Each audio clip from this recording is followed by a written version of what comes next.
ഒരു കളിക്ക് അല്ലെങ്കിൽ എല്ലാവരും കൂടെ കൂട്ടം കൂടിയിരുന്നൊരു അയൽവക്കത്തുള്ള എല്ലാ കുട്ടികളും പെൺകുട്ടികളാണെങ്കിൽ തന്നെയും അയൽവക്കത്തുള്ള കുട്ടികളെല്ലാം കൂടെ കൂടിയിരുന്ന് അവരുടേതായ എന്തെങ്കിലും കളികളോ കാര്യങ്ങളോ ഒക്കെ കണ്ടുമ്പോൾ ഒരാളെ നമ്മൾ വെളിയിലേക്ക് കാണാതാകുമ്പോഴത്തേക്ക് ഉടൻ തന്നെ അവിടെ ചോദ്യം വന്നു, അവളെന്ത് ചെയ്യും, അവളെ ഇന്ന് കണ്ടില്ലല്ലോ, 2 ദിവസമായല്ലോ വീടിൻ്റെ ഉള്ളിലോട്ട് കണ്ടിട്ട്, എന്താ കാണാത്തതിൻ്റെ കാരണം? അപ്പം പറയും പനിയാണല്ലേ മേല. അപ്പം നമ്മളവിടെ അറിയുന്നു. അപ്പോൾ 2 ദിവസം കഴിഞ്ഞ് വീണ്ടും കണ്ടില്ല. ഉടനെ ചോദിക്കുന്നത് എന്താ കാര്യം, ഇന്നും കണ്ടില്ലല്ലോ, പനി മാറിയില്ല, ഓക്കെ. അപ്പോൾ ഒരു 2 ദിവസം കഴിയുമ്പോൾ അവർ വരുന്നു, വീണ്ടും ഇതിനോട് ജോയിൻ ചെയ്യുന്നു. അന്നത്തെ കാലഘട്ടത്തിലൊക്കെ അങ്ങനെയാണ് കാര്യം. അതുപോലെ തന്നെയാണ് ഞാൻ മുമ്പേ പറഞ്ഞ കളികളും. അപ്പം വട്ടംപുറയിലെ കളികളിലൊക്കെ പങ്കെടുക്കുമ്പോൾ ഒരാളെ കണ്ടില്ലെങ്കിൽ എന്താണ് അവനെ കാണാൻ, അവൻ എടാ അവന് വയ്യടാ, അവന് പനിയടാ, അവൻ അതുകൊണ്ടാണ് അവൻ വെളി തരാഞ്ഞ്. അപ്പോൾ ഓരോരുത്തരെ കുറിച്ച് ഒരു അന്വേഷണം സമൂഹത്തിലുണ്ട്. എന്നാൽ ഇന്നത്തെ കാലഘട്ടത്തിൽ ഞാൻ മുമ്പേ പറഞ്ഞ പോലെ എല്ലാം വിരൽത്തുമ്പിലേക്ക് ലഭ്യമാകുന്ന ഒരു സാഹചര്യം വന്നെത്തിയതിൻ്റെ ഭാഗമായിട്ട് ഒരാൾ വീടിൻ്റെ അകത്ത് പുറത്തേക്ക് വരുന്നുണ്ടോ അല്ലെ അകത്തുണ്ടോ, അവർ ജീവിച്ചിരിപ്പുണ്ടോ, അവർ എന്ത് ചെയ്യുന്നു എന്ന് പോലും ഇന്നത്തെ സമൂഹത്തിൽ ആർക്കും തന്നെ ഒരു അന്വേഷണവുമില്ല. ആരും തന്നെ അതിനെക്കുറിച്ച് ചിന്തിക്കുക പോലും ചെയ്യുന്നില്ല. അതോടൊപ്പം തന്നെ വീട്ടിൽ നടക്കുന്ന യാതൊരുവിധ പ്രശ്നങ്ങളെക്കുറിച്ച്. ഹായ് സുഹൃത്തുക്കളെ, welcome back to my channel AK Nair vlog. ഇന്ന് ഒരു പുതിയ ചർച്ചാ വിഷയമായിട്ടാണ് ഞാൻ നിങ്ങളുടെ മുന്നിലെത്തിയിരിക്കുന്നത്. ചർച്ചാ വിഷയം എന്താണെന്ന് ചോദിച്ചാൽ, നമ്മുടെ ഇന്നത്തെ തലമുറ. നമ്മൾ കഴിഞ്ഞ ദിവസങ്ങളിൽ ഒരു വാർത്ത നമ്മളുടെ മാധ്യമങ്ങളിലൂടെ കടന്നു പോയായിരുന്നു. അതായത് അച്ഛനെ മകൻ വെട്ടിക്കൊന്നു. അപ്പോൾ അതിന് കാരണമായിട്ട് അമ്മ പല സ്റ്റേറ്റ്മെൻറ്റുകളുമായിട്ട് വന്നിട്ടുണ്ട്.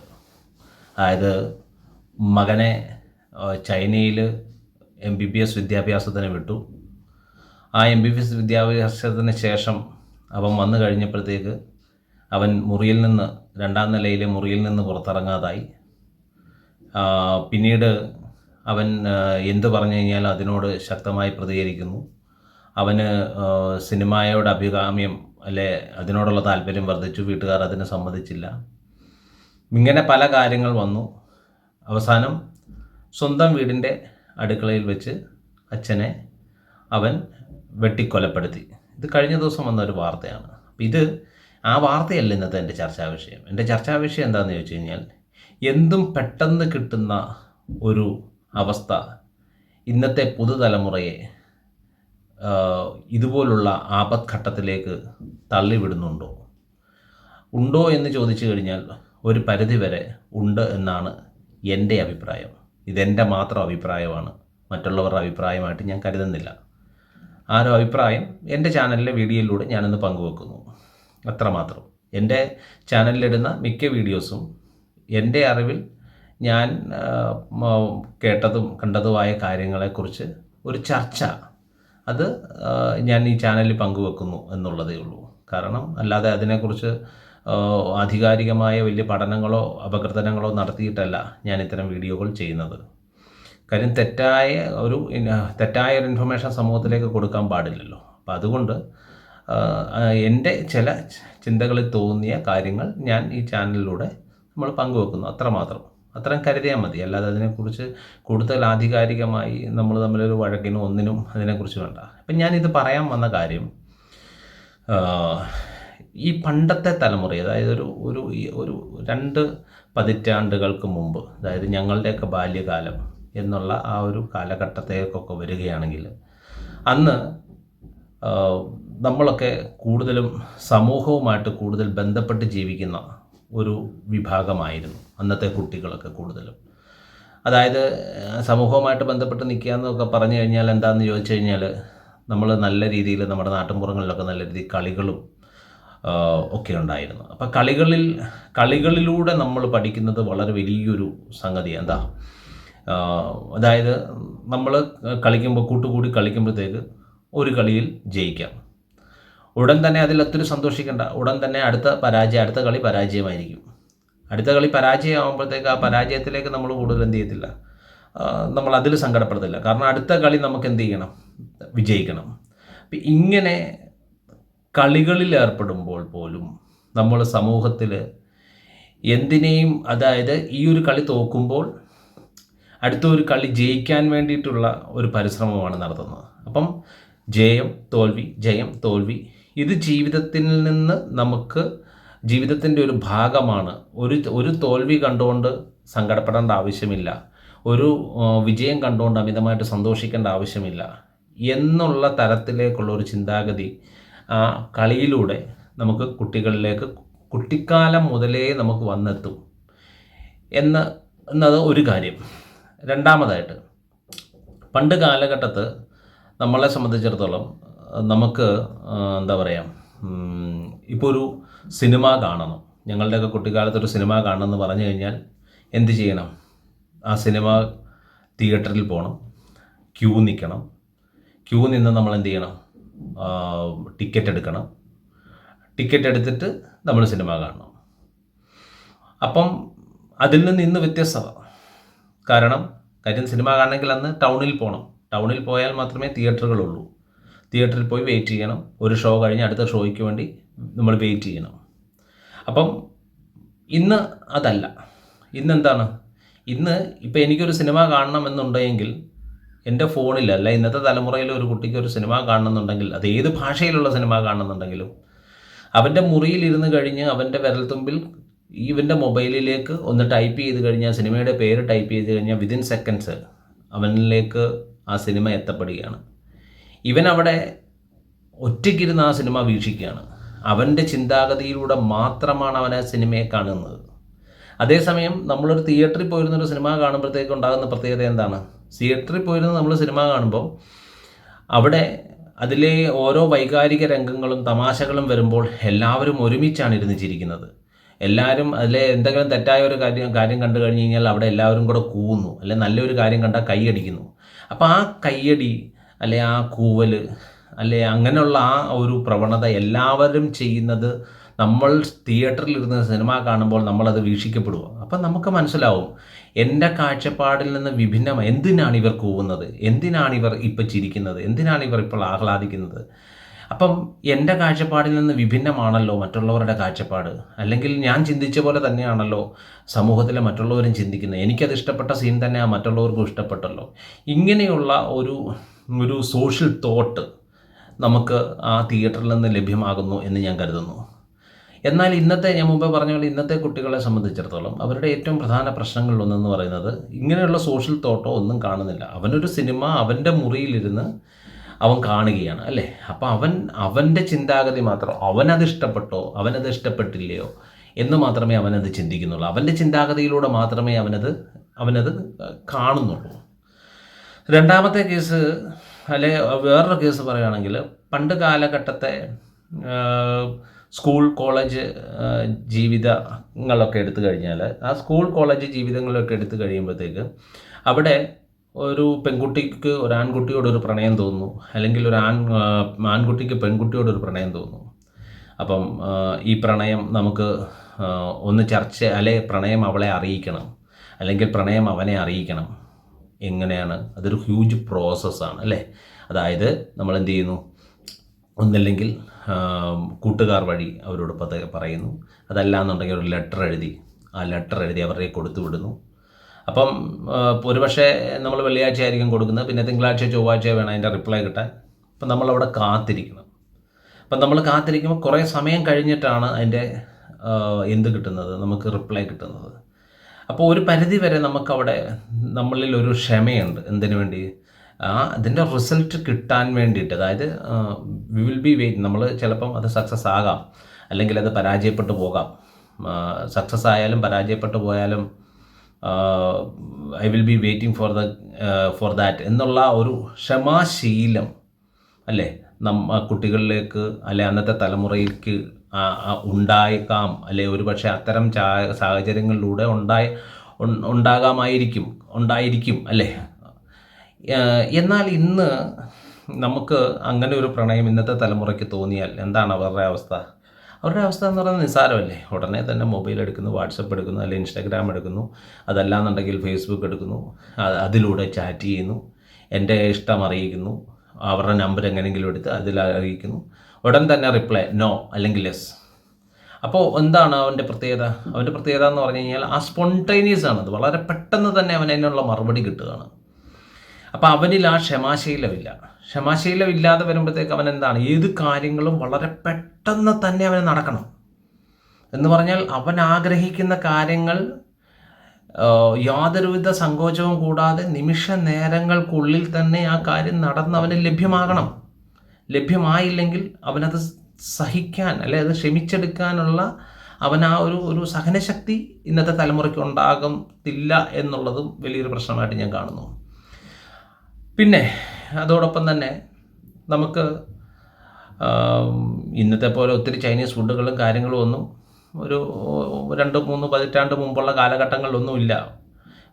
എൻ്റെ അറിവിൽ ഇല്ല എന്നാണ് ഞാൻ കരുതുന്നത്. കാരണം അതുപോലെ ഇപ്പം നമുക്ക് എത്രയെല്ലാം വെറൈറ്റികളിലാണ്. അപ്പം അന്നത്തെ കാലഘട്ടത്തിൽ നമുക്കൊരു മസാല ദോശ അല്ലെങ്കിൽ നിസാര മസാല ദോശ നല്ലൊരു ബിരിയാണി ഇതൊക്കെ കഴിക്കണം അങ്ങനെയൊക്കെ ആഗ്രഹമുണ്ടെങ്കിൽ നമ്മൾ ഏതെങ്കിലും ഒരു നല്ല ഹോട്ടലിൽ ഒന്നിലെ ബസ്സിൽ പോകണം, അല്ലെങ്കിൽ വണ്ടി ഇതായിട്ട് പോയി അവിടെ ചെന്നു നമ്മൾ ഫുഡിന് ഓർഡർ ചെയ്തു, ആ ഫുഡ് വന്നു, അത് കഴിച്ചു. അപ്പം അവിടെയും നമുക്ക് ക്ഷമയുണ്ട്. കാരണം തിങ്കളാഴ്ച കഴിക്കാൻ ആഗ്രഹിച്ചാൽ തിങ്കളാഴ്ച തന്നെ നമ്മൾ കഴിക്കത്തില്ല. കാരണം ഇന്ന് ടൗണിലൊന്നും പോകുന്നില്ല, ഇനി ടൗണിൽ പോകുമ്പോൾ കഴിക്കാം അല്ലേ. We will be waiting for that. നമ്മളതിനു വേണ്ടി വെയിറ്റ് ചെയ്യും. അപ്പോൾ അവിടെയും അന്നത്തെ തലമുറയ്ക്ക് ഏത് കാര്യങ്ങളോടും ഒരു സഹനശക്തി അല്ലെങ്കിൽ ഒരു ക്ഷമ ആ ഒരു കാര്യം അന്നത്തെ തലമുറയ്ക്ക് ഉണ്ടാകുന്നുണ്ട്. എന്നാൽ ഇന്നത്തെ തലമുറയെ സംബന്ധിച്ചിടത്തോളം അവർക്കിപ്പോൾ ഏത് തരത്തിലുള്ള പിസയോ എങ്ങനെ ബർഗറോ അല്ലെങ്കിൽ നമ്മുടെ എന്ത് KFC അങ്ങനെയുള്ള എന്ത് സാധനം വേണമെന്നുണ്ടെങ്കിൽ തന്നെ നമ്മുടെ ഈ മൊബൈലുകളിൽ പല ആപ്പുകളിലും അതിനുള്ള കാര്യങ്ങളുണ്ട്. വിതിൻ സെക്കൻഡ്സ് വിരൽ തുമ്പിലൊന്ന് സ്റ്റിക്ക് ചെയ്തു അവനവന് വേണ്ട ആഹാരം എന്താണ് ആ വേണ്ട ആഹാരം ഉടൻ തന്നെ അതിൽ സെലക്ട് ചെയ്തു. അപ്പം തന്നെ നമ്മൾ അത് സെലക്ട് ചെയ്യുമ്പോൾ തന്നെ അവർ നോക്കും ഏറ്റവും വേഗത്തിൽ കിട്ടുന്നത് എവിടെയാണ്, അത് സെലക്ട് ചെയ്ത് കൊടുക്കും. അപ്പം അവൻ ആഗ്രഹിച്ച് കൈ കഴുകി നിൽക്കുമ്പോഴത്തേക്ക് വീടിൻ്റെ ഫ്രണ്ടിൽ സാധനം വന്നു കഴിഞ്ഞു ഒരു 3/4 മണിക്കൂറിനുള്ളിൽ. അപ്പോൾ ഇതും ഒരു സ്പോണ്ടേനിറ്റി എന്ന് പറഞ്ഞാൽ വളരെ പെട്ടെന്ന് തന്നെ അവൻ ആഗ്രഹിക്കുന്ന കാര്യം എന്ത് ചെയ്യുകയാണ്, അവൻ്റെ കയ്യിലേക്ക് വന്നെത്തപ്പെടുകയാണ്. അപ്പം ഇന്നത്തെ തലമുറയ്ക്ക് ഒന്നിനോടും ഒരു ക്ഷമിച്ച് ഒരു കാര്യം നേടിയെടുക്കുക സഹിച്ചൊരു കാര്യം നേടിയെടുക്കുക എന്നൊരു പ്രവണത ഇന്നത്തെ തലമുറയ്ക്ക് വളരെയധികം കുറഞ്ഞു വരികയാണ് എന്നുള്ളതാണ് ഞാൻ വിശ്വസിക്കുന്നത്. കാരണം ഒന്നിനോടും കാര്യം അവർ ആവശ്യപ്പെടുന്ന കാര്യങ്ങൾ വിതിൻ സെക്കൻഡ്സിനുള്ളിൽ അവർക്ക് നടത്തപ്പെടുന്ന തരത്തിലേക്ക് കാലങ്ങളും ടെക്നോളജിയും എല്ലാം മാറിപ്പോകുമ്പോൾ ഇത് അനുഭവിച്ചാണ് ഈ തലമുറയിലെ ഒട്ടുമിക്ക ആൾക്കാരും ഇത് വളർന്നു വന്നുകൊണ്ടിരിക്കുന്നത്. അത്തരം ഒരു സാഹചര്യത്തിൽ ഇവരിലെ എന്താ പറയുക ആ ക്ഷമാശീലം ഇല്ലാണ്ടാകുന്നു. ഇതിൻ്റെ കൂടെ വേറൊരു കാര്യം കൂടെ പറയുമ്പോഴത്തേക്ക് ഇതോടൊപ്പം തന്നെ നമ്മളുടെ ക്ഷമയും അല്ലെങ്കിൽ നമുക്ക് പേഷ്യൻസും ഒക്കെ നമുക്ക് തരുന്ന ഒരു സാധനം എന്ന് പറയുന്നത് നമ്മളുടെ തലച്ചോറാണല്ലോ, സഹനശക്തി. അപ്പോൾ ഈ സഹനശക്തി നമുക്ക് തരുന്നത് നമ്മളുടെ തലച്ചോറാണ്. അപ്പോൾ ഇതോടൊപ്പം തന്നെ അവന് ലഹരിയും കൂടെ ഉണ്ടെങ്കിലോ, ലഹരി എന്ന് പറയുന്നത് നമ്മുടെ തലച്ചോറിലെ ഡോപ്പമൈൻ്റെ ഉൽപ്പാദനത്തിൽ കുറവ് വരുത്തുന്നു. അപ്പം ആ ഒരവസ്ഥ വരുമ്പോഴത്തേക്ക് ഈ തലച്ചോറിൻ്റെ കൺട്രോള് അത് ലഹരിയുടെ ഉപയോഗത്തിൽ അത് നഷ്ടപ്പെടുന്നു. അപ്പോൾ മുമ്പേ നമ്മൾ പറഞ്ഞ അവനിലെ ആ അക്ഷമ ക്ഷമ ഇല്ലായ്മ പെട്ടെന്ന് അവൻ എടുത്തു ചാടി ഏത് കാര്യം ചെയ്യുന്ന തരത്തിലേക്ക് അവനെ കൊണ്ടെത്തിക്കുന്നു. അപ്പോൾ ഇത്തരം പ്രവണതകൾ ഇന്നത്തെ തലമുറയിൽ ഒരു പരിധിക്കപ്പുറം നമ്മുടെ സമൂഹം തന്നെ സൗകര്യങ്ങൾ എന്നുള്ള വിധേന അവരിലേക്ക് എത്തിക്കുമ്പോൾ അത്തരം സൗകര്യങ്ങൾ തൻ്റെ ബെഡ്റൂമിൽ ഇരുന്നുകൊണ്ട് തന്നെ തൻ്റെ വീടിൻ്റെ ഉള്ളിലെ ആ മുറിയിൽ തന്നെ ഇരുന്നു കൊണ്ട് തന്നെ ഈ ലോകം തന്നെ അവൻ്റെ വിരൽത്തുമ്പിൽ അവന് കാണാം അല്ലെങ്കിൽ അതിനെ നിയന്ത്രിക്കാൻ അവന് സാധിക്കും എന്നുള്ള ഒരു മനോഭാവത്തിലേക്ക് ഇന്നത്തെ തലമുറ എത്തപ്പെടുന്നത് തന്നെ ഇന്നത്തെ ഇത്തരം വാർത്തകളും എല്ലാം സമൂഹത്തിലേക്ക് വന്നെത്തപ്പെടാൻ കാരണം ഏറ്റവും വലിയ അതിൻ്റെ അകത്ത് പറയേണ്ട ഒരു കാര്യം കൂടെ പറഞ്ഞാൽ പണ്ട് കാലഘട്ടത്തിൽ എന്ന് പറഞ്ഞു കഴിഞ്ഞാൽ കുട്ടികളെ നമ്മളിപ്പം ഒരു കളിക്ക് അല്ലെങ്കിൽ എല്ലാവരും കൂടെ കൂട്ടം കൂടിയിരുന്നൊരു അയൽവക്കത്തുള്ള എല്ലാ കുട്ടികളും പെൺകുട്ടികളാണെങ്കിൽ തന്നെയും അയൽവക്കത്തുള്ള കുട്ടികളെല്ലാം കൂടെ കൂടിയിരുന്ന് അവരുടേതായ എന്തെങ്കിലും കളികളോ കാര്യങ്ങളോ ഒക്കെ കണ്ടുമ്പോൾ ഒരാളെ നമ്മൾ വെളിയിലേക്ക് കാണാതാകുമ്പോഴത്തേക്ക് ഉടൻ തന്നെ അവിടെ ചോദ്യം വന്നു, അവളെന്ത് ചെയ്യും, അവളെ ഇന്ന് കണ്ടില്ലല്ലോ, 2 ദിവസമായല്ലോ വീടിൻ്റെ ഉള്ളിലോട്ട് കണ്ടിട്ട്, എന്താ കാണാത്തതിൻ്റെ കാരണം? അപ്പം പറയും പനിയാണല്ലേ മേല. അപ്പം നമ്മളവിടെ അറിയുന്നു. അപ്പോൾ 2 ദിവസം കഴിഞ്ഞ് വീണ്ടും കണ്ടില്ല. ഉടനെ ചോദിക്കുന്നത് എന്താ കാര്യം, ഇന്നും കണ്ടില്ലല്ലോ, പനി മാറിയില്ല, ഓക്കെ. അപ്പോൾ ഒരു 2 ദിവസം കഴിയുമ്പോൾ അവർ വരുന്നു, വീണ്ടും ഇതിനോട് ജോയിൻ ചെയ്യുന്നു. അന്നത്തെ കാലഘട്ടത്തിലൊക്കെ അങ്ങനെയാണ് കാര്യം. അതുപോലെ തന്നെയാണ് ഞാൻ മുമ്പേ പറഞ്ഞ കളികളും. അപ്പം വട്ടംപുറയിലെ കളികളിലൊക്കെ പങ്കെടുക്കുമ്പോൾ ഒരാളെ കണ്ടില്ലെങ്കിൽ എന്താടാ അവനെ കാണാൻ, അവൻ എടാ അവന് വയ്യടാ, അവന് പനിയാടാ, അവൻ അതുകൊണ്ടാണ് അവൻ വെളി തരാഞ്ഞ്. അപ്പോൾ ഓരോരുത്തരെ കുറിച്ച് ഒരു അന്വേഷണം സമൂഹത്തിലുണ്ട്.